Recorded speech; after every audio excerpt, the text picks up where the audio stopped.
Hi, so you're interested in the RUPES wool pads and where they fit into their entire product lineup, or perhaps you're wanting to know when you would use a wool pad versus a foam pad. If so, stay tuned. We're going to go into those details next.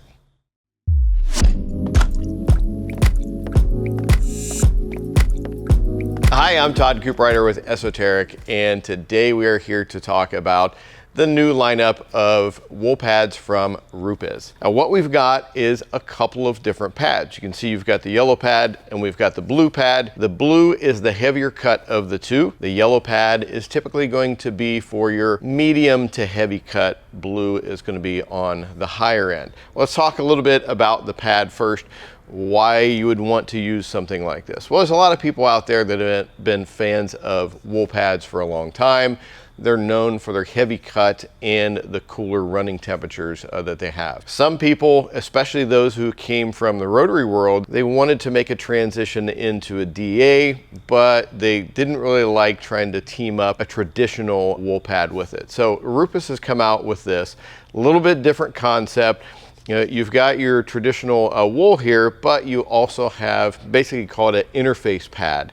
And with these two different pads, they have different densities. So on your heavier cut blue one, it's more dense of a pad, whereas on the yellow one here, it gives you a little bit more squish, I guess you would call it for lack of better terms. So with these, you get them in a variety of sizes. You can get them for the 3-inch, you can get them for the 5-inch, you can get them for the 6-inch.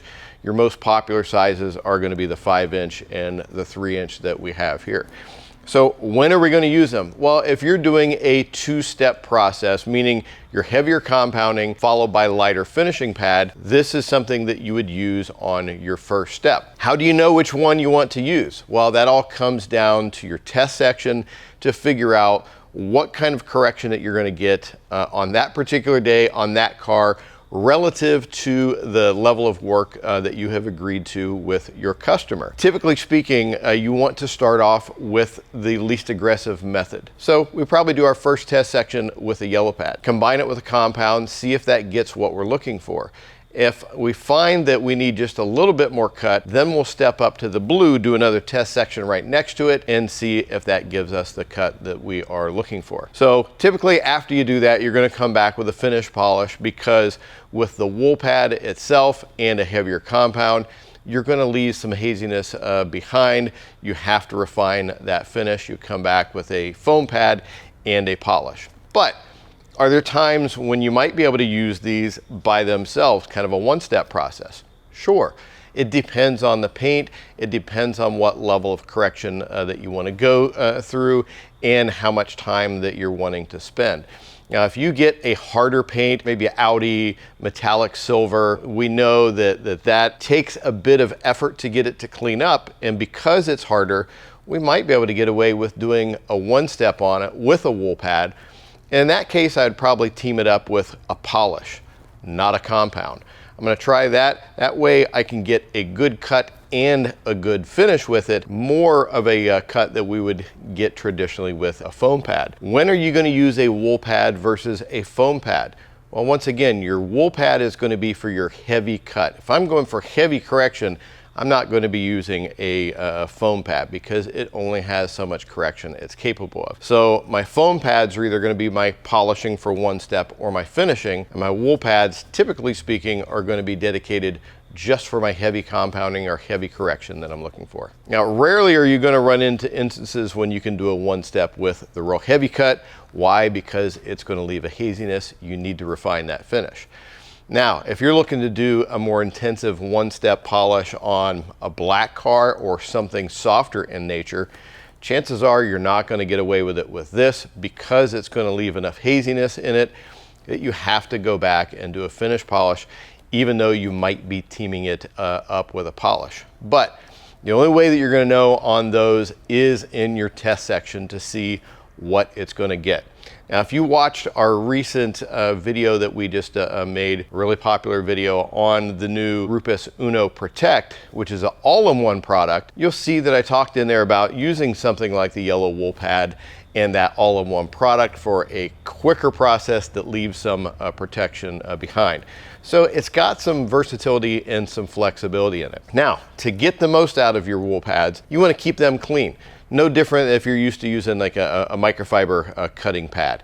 The cleaner you keep them, the better the cut and the finish that you're going to get. And what I mean by cleaning them, I mean a couple different things. One, as you're working on the car from panel to panel, well, actually you wouldn't be doing this car, it's a satin one and we wouldn't do any paint correction, but the one right behind it we definitely would be. But you want to keep this clean from panel to panel. The best way to clean it is with compressed air. If you don't have compressed air available, even a brush or something to be able to brush up the built up compound or polish in there, that's going to make it work a little bit better for you. Typically speaking, I'm not going to go more than 2, maybe 3 panels on this before I pull it off, throw it in the dirty laundry, and grab a fresh pad. That way you don't have to worry about it building up too much, you don't have to worry about it oversaturating or building up too much heat. Then at the end of the day or end of the week, however you operate, you want to fully clean these. Best way to do this is in the sink by hand. You can spray it with like an all-purpose cleaner, brush it out. You want to make sure that you clean it out until nothing but clear water is coming out of it. Then you can wring it out. You can even put it on the machine, spin it to get as much of that water out as you possibly can. Put it on a rack to dry. You want these to be completely dry when you go to use them the next time.